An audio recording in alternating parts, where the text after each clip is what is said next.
Okay, guys, so I kind of left this part out when I made the video about Le Chatelier's principle last week because last week you didn't know what KEQ was, and that was going to kind of come into play today in this. And also, this common ion effect, even though it's part of Le Chatelier's principle, it's a little bit above Regents level, which is what we're not assessing you on. But it does kind of make sense, and it's not so bad. So, what the common ion effect is when you add something to a solution that has the same ion in it as something else in the solution. So what you're actually doing is you're increasing the concentration of that ion by adding something that has it also in it. So for example, this is a solution of AgNO3. So it has Ag ions floating around and it has NO3 ions floating around in it. So now if I add NaNO3 to this solution, it's ionic, right? So what's going to happen is it's going to dissociate. It's going to split apart into ions.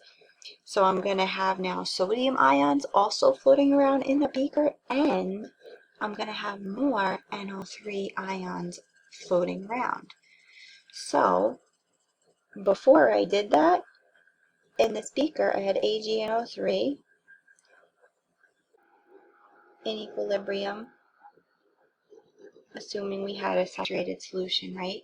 So now if I'm increasing the concentration of NO3 by adding sodium nitrate, what is that gonna cause the equilibrium to do? Up goes with away. It's gonna cause a shift to the left. Okay, so that's just something that I didn't talk about before, how to change the concentration of something. Okay, now also we can force a reaction to go to completion.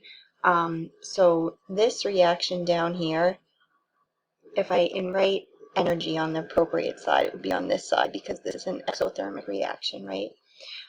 Forcing a reaction to go to completion means it favors one direction so much that it just goes in that direction and then it stops. It doesn't really go in reverse. So if we want it to go to completion, we want it to go to the right. We want it to make products, and we want those products to stay products. We don't want them to turn back into reactants. So if I want to make this shift right, I want to think of all the things that I can do to do that. So the first thing I can do is I can decrease the temperature. Second thing I can do, I have 4 moles of gas on this side, and I only have 2 moles of gas on this side. So if I increase the pressure, the reaction would want to shift left and decrease the pressure. I'm sorry, right and decrease the pressure. That would make it shift to the right. I could also play around with concentrations. If I increase the amount of reactants, that would make it go to the right. Or if I remove the NH3 from the container as it's being produced, that would cause the reaction to shift right also. So again, guys, why did I leave this out before when we were talking about Le Chatelier's principle? Because they're not really, the Regents is not going to ask you how to make a reaction shift left or right without it being a multiple choice question that you can go through. But that's what we can do here. All right, catalysts. The reason why we haven't talked about them yet is because catalysts lower the activation energy, but going forward and going in reverse.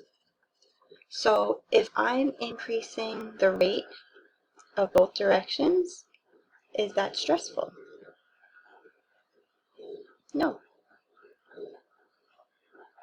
So if I go back to my hockey example, we say, okay, 2 players come off the ice, so 2 players go back on the ice. A catalyst would be like, okay, the 2 players run off the ice. They get off the ice really fast. So the other 2 players that are coming into the game, they have to run onto the ice. So nothing actually changes. You still have 2 and 2 switching back and forth, and the amount of players on the ice and on the bench staying the same. Okay, so that's just another thing that the Regents will throw at you. A catalyst will be a multiple choice answer, but catalysts don't actually stress out a reaction. Okay, irreversible reactions or reactions that go to completion. So that's what we talked about before. That's where the KEQ comes into play. Okay, so if the KEQ is very, oh my God, I spelled very with 2 R's. It's that kind of night. If it's very, very large or very, very small,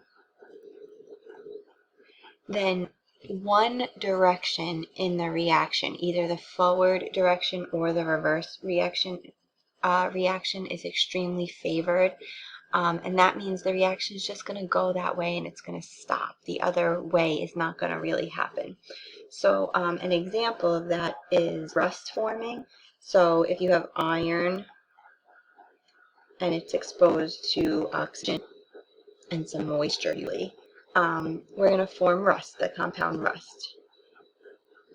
Now, if you solve for the KEQ for this equation, it's about 10 to the 11th power.